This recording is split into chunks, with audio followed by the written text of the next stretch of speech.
Que el Señor sea exaltado en esta mañana.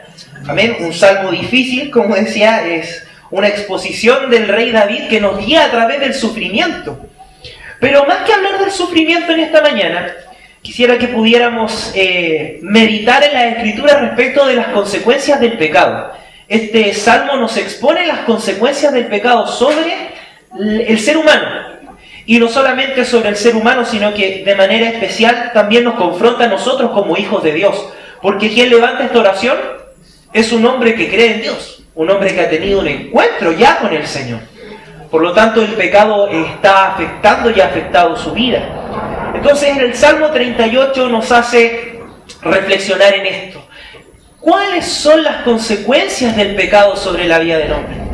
De manera especial, particular, el Salmo 38 nos habla de una enfermedad, de que el que está contando, el que está haciendo este relato de este Salmo, el que escribe este Salmo, está pasando por un tiempo difícil de enfermedad. Pero la enfermedad, en cierto momento de nuestra vida, es consecuencia del pecado, claro que sí, pero no siempre la enfermedad es consecuencia del pecado, sino que también la enfermedad puede ser una prueba. Puede ser algo que sucedió a causa del pecado de otro. Lo hablábamos en la semana, como el pecado de la avaricia ha hecho que hoy día nuestros alimentos estén intervenidos. Y ese pecado de avaricia produce enfermedad en la gente. Entonces vamos entendiendo que el pecado no solamente, la consecuencia del pecado no es solo la enfermedad, sino que tantas cosas más. Ahora, de manera universal, el pecado introdujo la enfermedad en el hombre. No solamente la corrupción interna, sino que también la corrupción de nuestra carne, porque morimos, ¿cierto? Nuestra carne se afecta, nuestro cuerpo se afecta. Entonces hoy quisiera, con la ayuda del Señor, que nosotros pudiéramos reflexionar en esto, pero no de manera pesimista, hermano, porque siempre que hablamos del sufrimiento o del pecado, lo vemos como en la parte negativa. Hoy quisiera, con la ayuda de Dios, poder ver cómo Cristo es quien toma cada una de las consecuencias del pecado sobre la vida del hombre y las transforma, y nos libera de esas consecuencias y nos redime de esas consecuencias. Claramente la palabra de Dios, al exponer la obra de Cristo, nos va a mostrar que todo esto que el salmista describe ya no va a estar presente en nuestra vida, o podemos acceder libremente para que las consecuencias del pecado no afecten nuestra vida, para que no suframos como sufre aquel que levanta esta oración. Vamos al Salmo, lo vamos a leer. Es un Salmo que tiene 22 versículos, un Salmo más largo de los que estamos acostumbrados a leer, pero sin duda el Señor en esta mañana nos va a ayudar a que podamos exponer la palabra de Dios como Él así lo ha determinado. Salmo de David para recordar, dice. Versículo 1, Jehová, no me reprendas en tu furor, ni me castigues en tu ira. Porque tus saetas cayeron sobre mí, y sobre mí ha descendido tu mano. Nada hay sano en mi carne a causa de tu ira, ni hay paz en mis huesos a causa de mi pecado. Porque mis iniquidades se han agravado sobre mi cabeza, como carga pesada se han agravado sobre mí. Hieden y supuran mis llagas a causa de mi locura. Estoy encorvado, estoy humillado en gran manera, ando enlutado todo el día. Porque mis lomos están llenos de ardor y nada hay sano en mi carne. Estoy debilitado, molido en gran manera, gimo a causa de la conmoción de mi corazón. Señor, delante de ti están todos mis deseos y mi suspiro no te es oculto.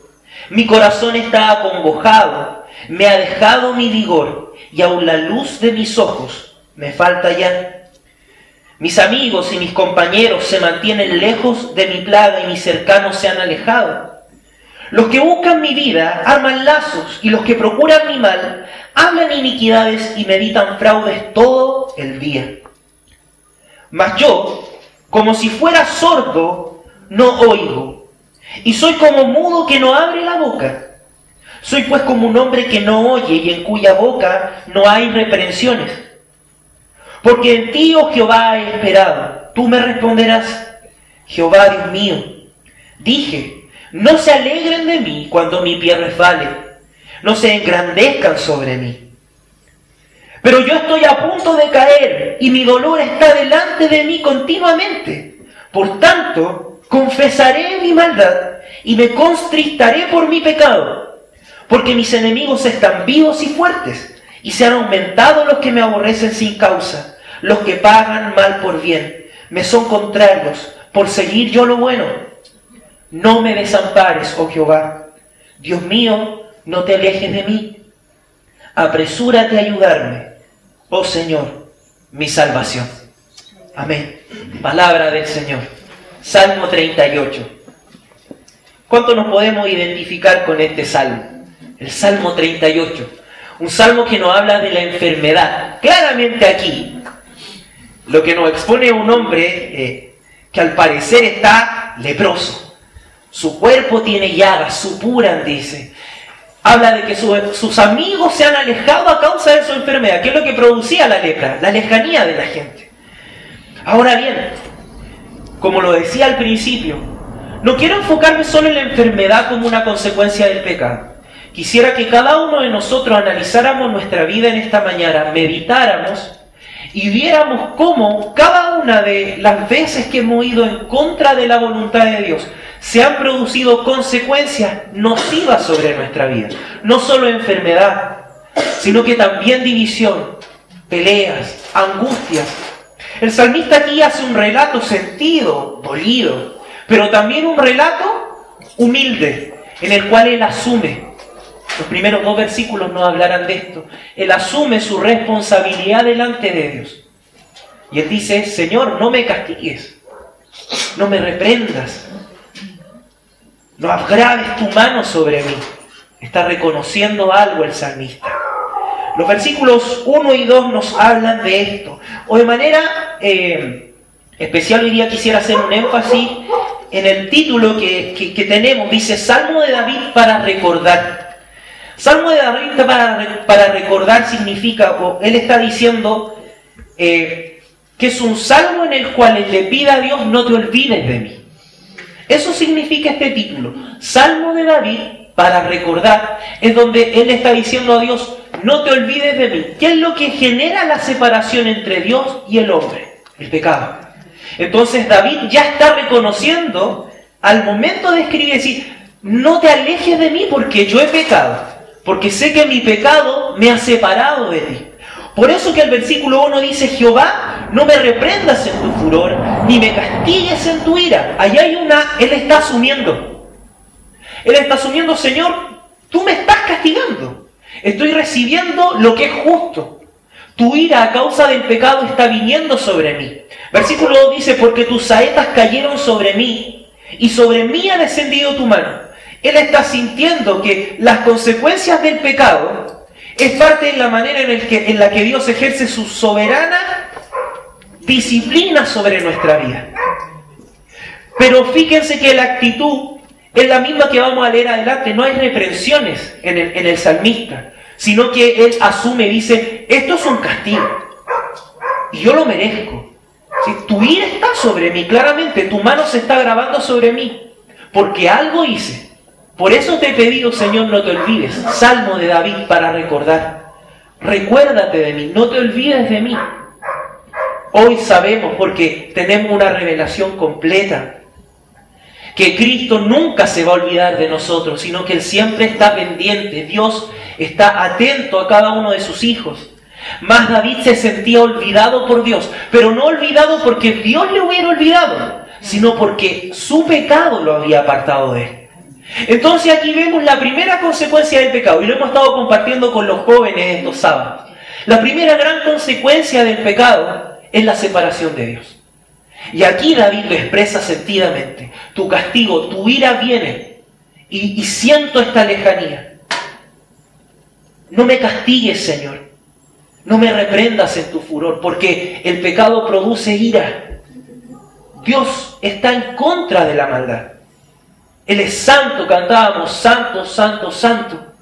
Dios es santo. Nuestro hermano Pedro nos exponía respecto del templo de Dios y nos hablaba de la santidad. Ayer compartíamos con la hermana y hablábamos que nuestro atavío no debe ser el externo, sino el interno. ¿Por qué? Porque somos templo de Dios.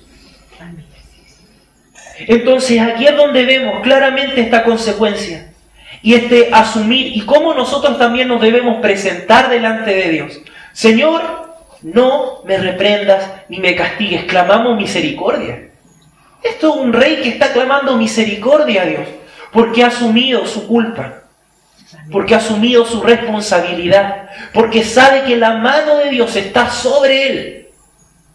Pero tenemos que también ver, queridos hermanos, que la mano de Dios sobre el hombre y sobre sus hijos pesa fuertemente para que podamos acercarnos a Él. Y ahí es donde vamos a ver el desarrollo de este salmo, cómo esta mano de Dios y este agravarse sobre la vida del salmista, este castigo que él está recibiendo, esta consecuencia del pecado, lo lleva a volverse a Dios, lo lleva a reconocer. Porque aquí no es el salmo de un hombre que ya se arrepintió, sino que vemos el proceso del arrepentimiento. ¿Se fijan que había un versículo que dice, por tanto me arrepentiré? Aún parece ser que este hombre no se había arrepentido, sino que la reflexión y al darse cuenta de la consecuencia y todo lo que ha producido el pecado, dice, Señor, yo te necesito, mi salvación, mi salvación. Dice el versículo 3, vamos a leer del 3 al 11, vamos a leer, porque ahí es donde, del 3 al 9, perdón, del 3 al 10, del 3 al 11, del 3 al 9, del 3 al 10 definitivamente vamos a leer, queridos hermanos, porque es aquí donde vemos cómo el salmista expone las consecuencias y esta relación indivisible entre nuestro cuerpo y nuestro ser interior. Porque claramente su pecado, algo interno, su corrupción interna afectó su cuerpo. Y lo está afectando porque no solamente lo está afectando con la enfermedad, sino que le está causando, como lo va a relatar, dolor en sus huesos, su corazón está dolido. El pecado produce eso, no solo nos separa de Dios, sino que también hiere nuestra vida. Dice versículo 3 al 10. Nada hay sano en mi carne a causa de tu ira, ni hay paz en mis huesos a causa de mi pecado. Fíjense, no es que Dios esté enojado, no, yo voy a herir, sino que el pecado produjo eso. Hay un reconocimiento.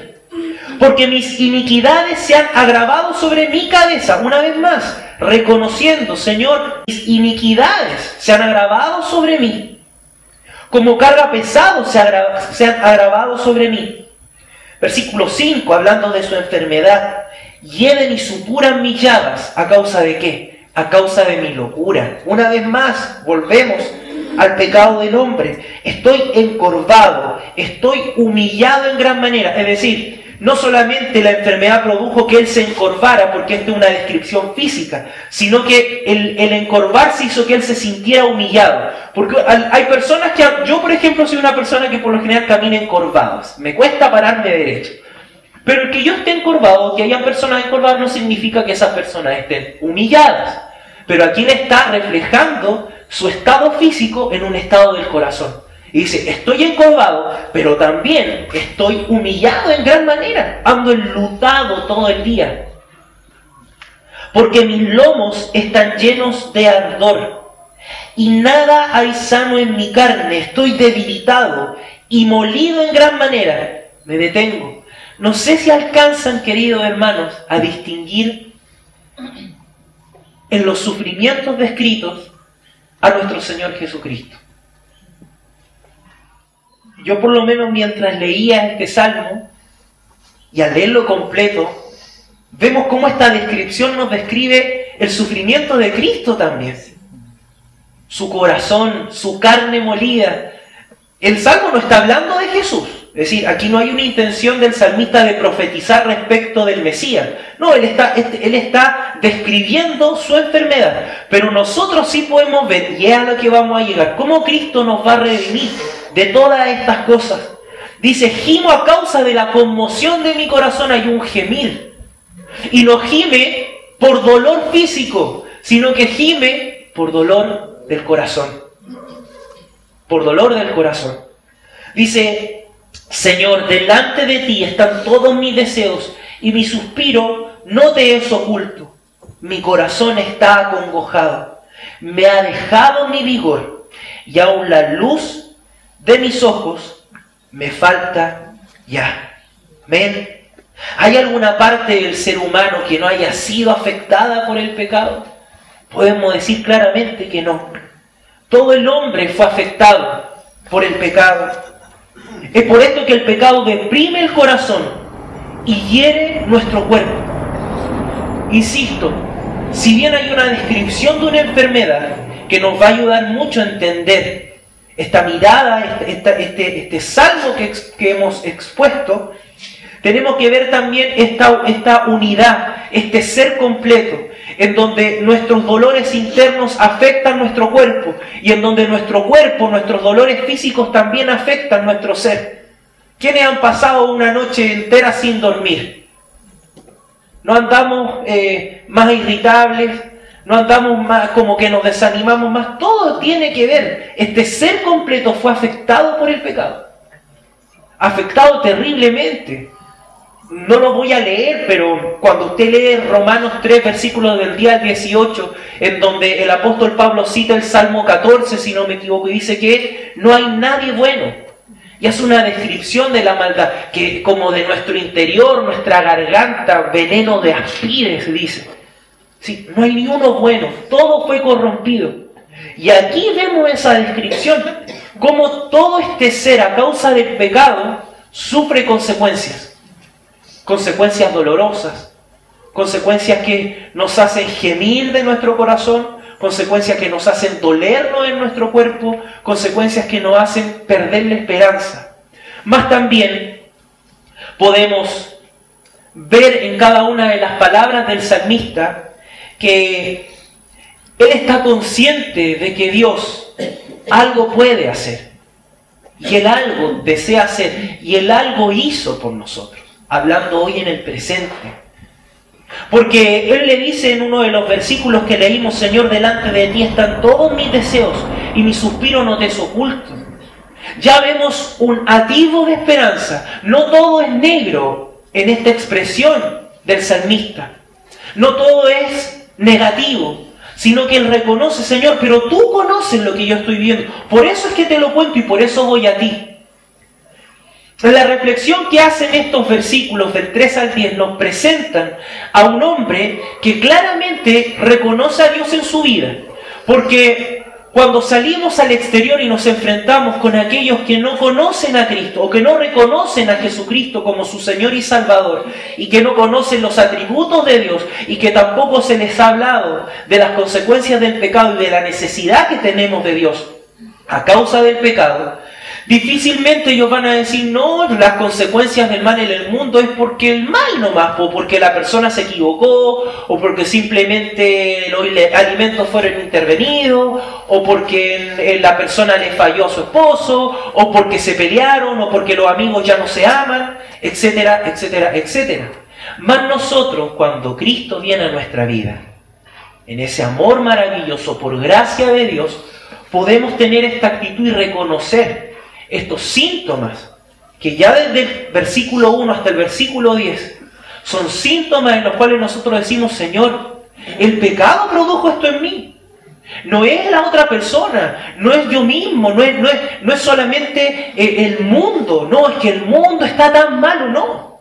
Hay un reconocimiento sentido en estos hartos versículos que leímos, en donde el salmista reconoce: Señor, hay una consecuencia gravísima sobre mi vida y no encuentro cómo librarme, pero tú conoces, tú sabes lo que yo estoy viviendo.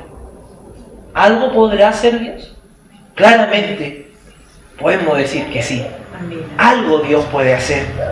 Podemos reconocer honestamente las consecuencias del pecado sobre nuestra vida.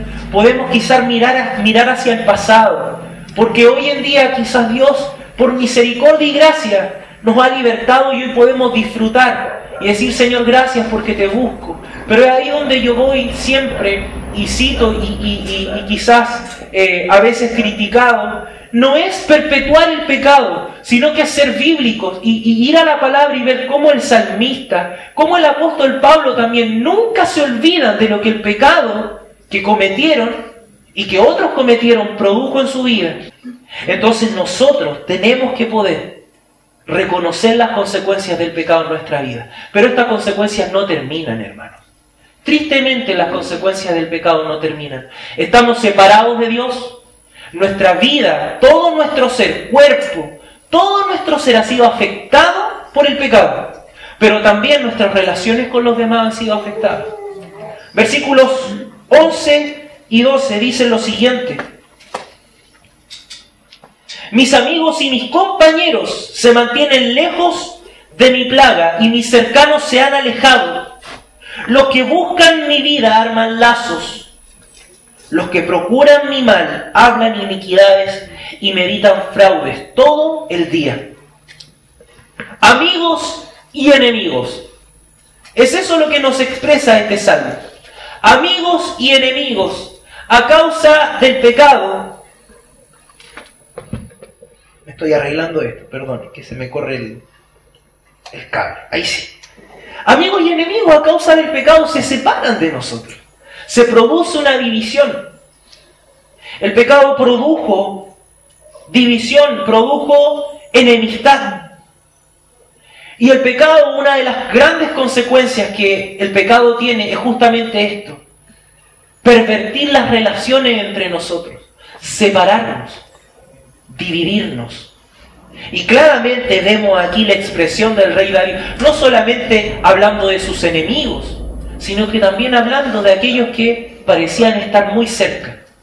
Porque el pecado divide familias, el pecado divide padres de hijos, el pecado divide amigos, el pecado también divide hermanos en la fe. Porque esa es la terrible consecuencia del pecado. Y el no ser conscientes de que hay un Salvador, que algo ha hecho y que hizo a través de la historia, para que nosotros seamos redimidos de esas consecuencias, nos hace vivir en la congoja que describe el salmista. Tres consecuencias, las tres consecuencias del pecado sobre el ser humano: separación, corrupción, división y perversión entre nosotros. Nuestras relaciones se ven afectadas. Pero ¿qué podemos decir nosotros? ¿Qué podemos decir frente a tanto dolor y angustia?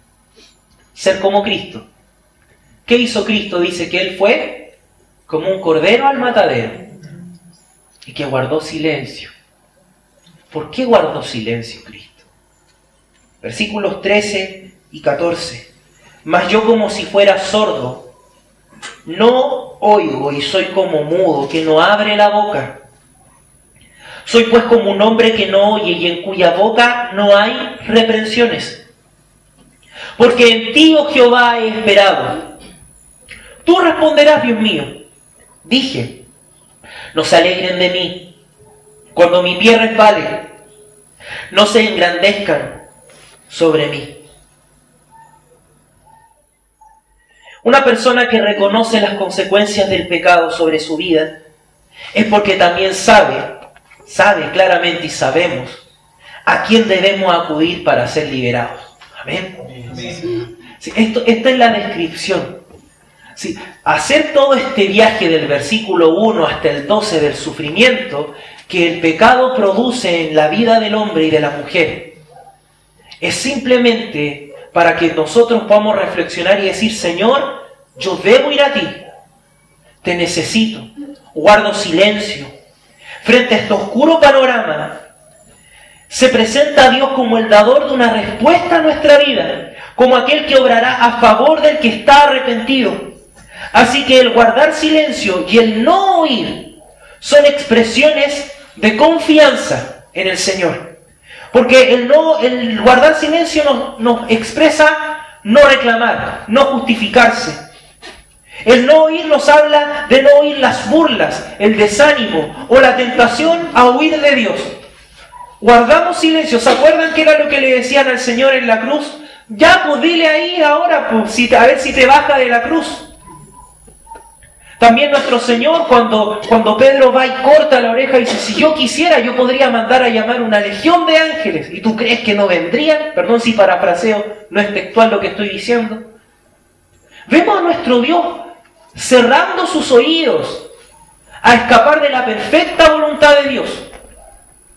Vemos a nuestro Señor Jesucristo cerrando su boca a escapar de la perfecta voluntad de Dios. Más, Señor, no se haga tu voluntad sino la mía. Para mí este salmo ha sido muy especial, porque de una manera, de una milagrosa esperanza, como dice ahí, me llevó a reflexionar en Cristo, me llevó a pensar en Él, y eso es lo que quisiera en esta mañana, queridos hermanos, invitarles a hacer, a reflexionar en Jesús, en cómo Él cargó con cada una de estas consecuencias, no solamente de manera mística, sino que de manera concreta. Jesús cargó con cada una de estas consecuencias. Lo vamos a leer más adelante. Dios carga con nuestras consecuencias. Versículos 17 al 20 dicen: pero yo estoy a punto de caer, y mi dolor está delante de mí continuamente. Por tanto, confesaré, ¿qué cosa? Mi maldad. Y me contristaré por mi pecado, porque mis enemigos están vivos y fuertes, y se han aumentado los que me aborrecen sin causa. Los que pagan mal por bien me son contrarios, por seguir yo lo bueno. Por seguir yo lo bueno. Me son contrarios porque quiero seguir lo bueno. Una historia bastante repetida entre nosotros. La inestabilidad frente a lo que la vida trae consigo, queridos hermanos. El dolor que produce el pecado solamente puede ser ahogado por la confesión y el arrepentimiento. Fíjense cómo todo este viaje lo llevó a esta conclusión. El versículo 17 dice: yo estoy a punto de caer y mi dolor está delante de mí continuamente. Todo esto que él estaba viviendo lo estaba a punto de hacer tirar la toalla, de morir. Por eso que dice, por tanto, si se da cuenta, dice, por tanto, Señor, para que esto no suceda, yo debo confesar delante de ti mi maldad y reconocer que soy pecador. Y no solamente reconocer, sino que dolerme a causa del pecado. Por eso vuelvo a las preguntas del inicio. ¿Se duele por las consecuencias del pecado, aunque estas no sean enfermedad? Hay distintas consecuencias en las cuales podemos pensar: nuestra perversidad, nuestra enemistad, nuestro dolor, nuestro egoísmo, nuestra vanidad, la envidia. Y podría estar toda la mañana enumerando consecuencias concretas del pecado. ¿Pero nos duelen estas consecuencias? ¿El arrepentimiento produjo contristar nuestro corazón? Porque eso es lo que expresa el salmista, que mi corazón se aprieta, se contrista. Aquí nos habla, como lo decía al principio, que no es una persona que ya se arrepintió, sino que se está arrepintiendo. Y a causa de lo que Dios hizo en su vida, ¿se fija qué es lo que produjo que agravara su mano? Hermanos, por eso nosotros tenemos que en la soberanía de Dios descansar y ver que las consecuencias, las pruebas, el pecado, el dolor, a través de eso también Dios está tratando con nosotros para que vayamos a Él. Y más que buscar causas en lo externo, como si no tuviéramos culpa, pudiéramos ir delante del Señor y decir: Señor, yo soy culpable, perdóname, me arrepiento. Y si quizá he hecho cosas que no soy consciente de que lo que hice fue un pecado, perdóname también. Hazlo tú, Señor. Una vez más, la sabiduría de Dios se hace presente para consolarnos a causa de la inevitable resistencia de nuestro entorno a que en Dios encontremos esperanza, porque el entorno se resiste. Se resiste a que encontremos esperanza en Dios. No, ¿por qué? ¿Para qué? Si hay otras formas, hay otras maneras. ¿Para qué lo vas a hacer? Claramente, cuando hemos llegado a este punto en el cual nos confesamos con Dios y nos arrepentimos, hay más oposición. Hay más oposición. Por eso que el clamor de David es mucho más sentido. Porque prestando atención a los versículos que leímos, el consejo de Dios es apresurarnos aún más a ir a Él y perseverar a causa de esta oposición. Leamos el versículo 19. Porque mis enemigos están vivos y fuertes, y se han aumentado los que me aborrecen sin causa. Los que pagan mal por bien me son contrarios, por seguir yo lo bueno. Por tanto confesaré mi maldad y me contristaré por mi pecado. La oposición, en vez de producir lejanía, tiene que producir acercarnos a Dios. Es eso lo que el salmista nos está diciendo. Si hay oposición, si hay palabras, si hay tentación a huir de Dios, la Biblia dice, aún más deberías ir delante del Señor, confesar tu pecado y dolerte a causa de Él. Es eso lo que David nos está expresando. Es eso lo que este salmo nos expresa. Y por eso también el versículo 21 y 22 dice, no me desampares, oh Jehová Dios mío, no te alejes de mí, apresúrate a ayudarme, oh Señor, mi salvación. Es por esto que nuestra petición a Dios debe ser la reconciliación. A causa de todo lo anterior, no te alejes de mí. ¿Se fija? A causa de lo anterior que yo te describí, no te alejes de mí. Porque soy consciente de que mi pecado me separa de ti. Pero pido tu misericordia. Apresúrate, Señor, porque soy consciente de mi fragilidad y de que en cualquier momento podría caer más bajo. Oh Señor, tú eres mi salvación. Dice también, no me desampares, porque solo tú puedes ayudarme. No me desampares, Señor. Dios ha tenido iniciativa, queridos hermanos. La iniciativa de Dios ha sido salvarnos. La iniciativa de Dios ha sido libertarnos de estas consecuencias por medio de Jesucristo. Y la obra del Espíritu Santo nos hace conscientes de esta verdad. Sin duda, el Espíritu Santo obró en la vida de David para llevarla a reconocer su vida delante de Dios. Y hoy nosotros también podemos hacer lo mismo y hacer este recorrido sentido desde los versículos 1 hasta el versículo 12, para luego venir delante del Señor y decir, Señor, quiero escucharte a ti, voy a guardar silencio, quiero oírte a ti. Sé tú sobre mí, no me desampares. Mis enemigos están más fuertes. Cuando quiero ir a confesar mis pecados, cuando me he dispuesto en mi corazón a dejar el pecado y arrepentirme, más fuerte vienen las ganas de pecar. ¿O no es así? Claro que así es. No podemos dejar de reconocer esa verdad. Pero ahí es donde Dios nos dice, no importa, si lo sientes, tú tienes que ir y doblar tus rodillas y arrepentirte. Porque eso te va a liberar. Porque eso va a traer que tu corazón sea libertado. Por eso, Señor, tú eres mi salvación. Por eso podemos decir que Cristo entregó su vida y Él sufrió en su cuerpo. ¿O no sufrió Cristo en su cuerpo? ¿O no fue su cuerpo lacerado? ¿O esos sufrimientos que vemos en el salmista no fue también el de Cristo? Cristo sufrió en su cuerpo. Amén. Cristo sufrió la culpa. Él cargó con la culpa que no le pertenecía. Jesús no tenía por qué haber sufrido y Él no merecía la culpa de nuestros pecados. La palabra de Dios nos muestra un Cristo doliente en donde dice, Padre, ¿por qué te alejas? ¿Por qué me has desamparado? Esa es la palabra, ¿no? Vemos a Cristo sufriendo todas las consecuencias de nuestro pecado. Sentirse apartado de Dios a causa del pecado. Sentirse dolido en su cuerpo. Y traicionado por sus amigos y por sus enemigos. ¿O no es así?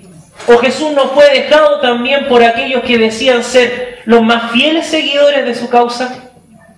Claramente, todas las consecuencias que el pecado produce en el hombre, Jesucristo las sufrió, pero las sufrió para cargarlas por nosotros. Por eso quiso hacer este recorrido, sentido de este Salmo 38, para que ustedes y yo pudiéramos valorar esta esperanza milagrosa que Dios nos da, la esperanza de la redención, la esperanza en que Cristo no sufrió por sufrir. Cristo cargó cada una de las consecuencias de los hombres para que nosotros pudiéramos encontrar redención en Él. Jesucristo se hizo uno con nosotros. ¿Podemos decir lo mismo nosotros, que no merecíamos o no merecemos sufrir las consecuencias? Claro que no. Cristo no merecía sufrir las consecuencias, mas Él se hizo pecado, como dice la Escritura, a causa de poder salvarnos. Entonces, queridos hermanos, en esta mañana, más que hacer una mirada cinematográfica de la muerte de Cristo, hagamos una mirada concreta. Jesús concretamente experimentó las consecuencias del pecado sobre su vida, particularmente en la cruz, hermanos. ¿Se da cuenta cómo la centralidad de la cruz en el Evangelio hoy cobra más importancia? En toda su vida Jesús nos mostró que Él era un hombre impecable. Él no pecó, pero Él sufrió la cruz. La importancia de la cruz es que la cruz no solamente produjo que Cristo muriera, sino que la cruz produjo el sufrimiento en su carne. La cruz produjo que sus enemigos y amigos lo dejaran, y la cruz produjo la culpa. El cargar la cruz es un hombre doliente, cargando con algo que no le corresponde. Una cruz de culpabilidad. El ladrón ahí al lado de Jesús dice, Él no debería estar acá. Nosotros sí, culpabilidad, clavado a la cruz. Mas Cristo lo hizo para poder darnos esperanza hoy, queridos hermanos. Una esperanza milagrosa, porque es un milagro de Dios que nosotros podamos ser rescatados y redimidos. Que nosotros podamos ser conscientes de lo que el pecado ha producido. De que quitemos nuestra mirada amable de nosotros, no si no somos tan malos, sino que digamos, Señor, ahí están las consecuencias, las he sufrido, las experimento quizás cada día. Y ya estoy cansado y parece que voy a tirar la toalla. Mas ahí viene una vez más el Señor a decirnos, arrepiéntete. No tengas miedo, sé humilde. Humíllate delante de mí, Francisco. Y yo lo tomo para mí totalmente. Porque la predicación no es un latigazo hacia allá. Yo también tengo que ir delante del Señor y reconocer. Y mientras leía me daba cuenta de mi incapacidad. De cómo el pecado tantas veces nos divide entre amigos, entre hermanos, entre la familia. De cómo el pecado me corrompió y de cómo el pecado me separó de Dios. Y tantas veces me hace expresar como David, no te olvides de mí, ¿dónde estás? Pero no eres tú, Señor, que te ha ido, sino soy yo, que a causa del pecado estoy mereciendo las consecuencias. Pero tú trajiste libertad, Señor. Por eso, Dios, no me desampares, no te alejes de mí, oh Señor, mi salvación. El Salmo expone la separación de Dios, la corrupción del hombre y la mala relación con nuestros semejantes como consecuencias concretas del pecado. La salvación implica ser libre de estas consecuencias. Cuando nosotros hablamos de la salvación, cuando nosotros decimos yo soy salvo, no es solamente que estoy diciendo yo no voy a ir al infierno. Cuando yo digo que soy salvo, estoy diciendo que me he reconciliado con Dios, que mi vida ha sido transformada y que hoy puedo tener una buena relación con mi prójimo. Eso estoy diciendo. Eso es salvación. Ser libertado de las consecuencias del pecado. Salvación por medio de Cristo, regeneración por medio del Espíritu Santo, mejoramiento de las relaciones entre los demás por medio de la iglesia que el Señor edificó, porque Cristo formó el cuerpo. Amén. Él estableció la iglesia, no un hombre. Si bien por medio de Pedro, Él animó al cuerpo y levantó la iglesia. ¿Por qué decimos por medio de Pedro? Porque Pedro fue el primero en abrir el camino al Evangelio. Él fue el primero en predicar. Claramente vemos ahí en Hechos cómo Pedro levanta la buena predicación y era Dios diciéndole, cuando Él dice que Él va a abrir, Él está diciendo que por medio de la predicación del Evangelio va a comenzar este mover en donde la iglesia se va a comenzar a formar. Pero sigue siendo Dios formando la iglesia, siendo Él el fundamento y la roca. Dios es maravilloso, hermanos. Y tenemos que ver en esto a Cristo. En esta mañana, queridos hermanos, y ya termino, quiero invitarles a que abramos 2 de Corintios. Hace tiempo que no ocupo otro versículo aparte del salmo que leemos. Me he dedicado a exponer versículo a versículo siempre, pero hoy de manera especial quisiera que podamos ir a 2 de Corintios capítulo 5.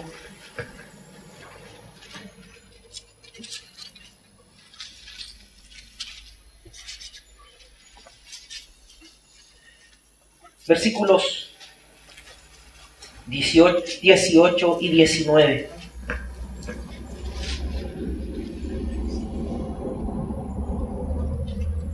El 17 lo hemos leído muchas veces, pero quisiera que hiciéramos un énfasis en el 18 y el 19. Y todo esto proviene de Dios, que nos reconcilió consigo mismo por Cristo y nos dio el ministerio de la reconciliación. Es decir, somos llamados a reconciliar. Somos llamados no solamente a reconciliarnos con Dios, sino que también con los demás. Y también con nosotros mismos. Dice el versículo 19, que Dios estaba en Cristo reconciliando al mundo, consigo al mundo, no tomándonos, no voy a decir tomándoles, voy a asumir, no tomándonos en cuenta nuestros pecados, y nos encargó a nosotros la palabra de la reconciliación. He aquí la explicación, nos dice, ¿qué significa reconciliación? Cuando la Biblia nos habla de reconciliación, la Biblia nos habla de reconciliación diciendo que la reconciliación significa que Dios estaba en Cristo reconciliando al mundo. Consigo al mundo, es decir, Él estaba volviendo a restaurar la relación de Él, abriendo una oportunidad para que el hombre pudiera comunicarse con Él y restaurar la relación de Dios con nosotros. No tomándonos, ¿cómo? No tomándonos en cuenta nuestros pecados. Y nos encargó a nosotros la palabra de la reconciliación. Amén. Claramente esta reconciliación está ahí presente. Pero no es como que viene y uno dice, ya no, yo reconcilié. Como que yo hiciera esto con este papel y yo dijera, no, ahí está, listo. La palabra de Dios nos invita y nos dice, reconciliados con Dios. Amén. La reconciliación se hizo posible. Amén. Amén. Se hizo posible la reconciliación. Pero la Biblia nos dice, reconciliados con Dios. Y el llamado nuestro es reconciliados con Dios. Amén. Reconciliémonos con el Señor, hermanos. Reconozcamos y veamos las consecuencias del pecado. ¿Para qué? No para sufrir ni para seguir doliéndonos, ni humillándonos ahí, sufriendo, sino para ir delante del Señor y decir, Señor, redímeme, perdóname. Solo tú puedes hacerlo, Dios. Veamos a Cristo en el Salmo 38. Compartámoslo con nuestra familia. Veamos los dolores del Señor. Veamos cómo Cristo en la cruz y por la cruz tomó todas estas consecuencias. Las hizo de Él para liberarnos a nosotros. Salvación. Podemos responder hoy que es la salvación. No solamente no ir al infierno, sino que reconciliarnos con Dios, ser transformado en nuestro ser y recuperar y mejorar la relación entre nosotros. Amén. Gloria al Señor. Pongámonos de pie, queridos hermanos. Si usted puede hacerlo, pongámonos de pie. Señor, tú eres fiel. Y tu palabra es fiel.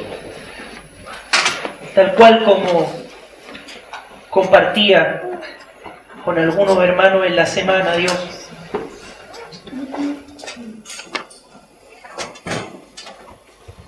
Se nos hace necesario y providencialmente, porque este salmo, Señor, tú ya lo tenías preparado para poder compartirlo el día de hoy, pero providencialmente dentro de nuestras conversaciones de la semana salía esta pregunta: ¿cómo saber? ¿Quién nos dice qué es y cómo? Y tu palabra aquí nos expresa claramente qué es lo que ha producido. Señor, no nos queda nada más que presentarnos delante de ti con humildad y pedirte, Señor, perdónanos.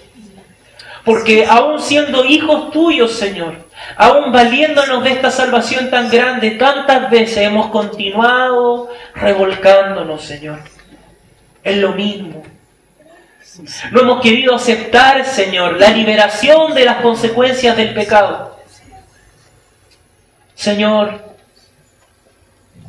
tu palabra dice que nuevas criaturas somos. Soy una nueva criatura.